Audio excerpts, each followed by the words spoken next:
আসসালামু আলাইকুম। মহার্ঘ ভাতা বিষয়ে নতুন সুখবর দিলেন অর্থ মন্ত্রণালয় থেকে। নিজস্ব প্রতিবেদক ৪-৫-২০২৫ তারিখে এই প্রতিবেদনটি প্রকাশিত হয়। আজকের এই ভিডিওটিতে আমি এই বিষয়ে বিস্তারিত আলোচনা করতেছি।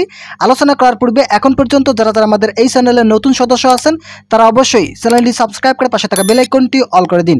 অর্থ মন্ত্রণালয় থেকে নতুন সিদ্ধান্ত কর্মচারীদের জীবনমান উন্নয়নে বিশেষ ভূমিকায় থাকবে।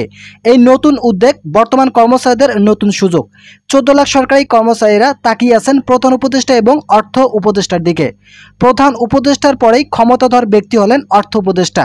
এই অর্থ উপদেষ্টা এবং প্রধান উপদেষ্টা যদি মহার্ঘ ভাতা বিষয়ে যুক্তিযুক্ত একটা পদক্ষেপ গ্রহণ করেন তাহলে মহার্ঘ ভাতা বিষয়ে দুঃখের অবসান নিমিষেই ঘটে যাবে।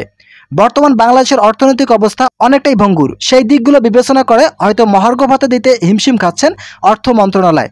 ২০২৫-২৬ অর্থ বছরের বাজেটে আকার সীমিত করা হয়েছে। এই বাজেটের মধ্যে মহার্ঘ ভাতা দেওয়ার বিষয়টি এখন পর্যন্ত নিশ্চিত করেনি অর্থ মন্ত্রণালয় থেকে।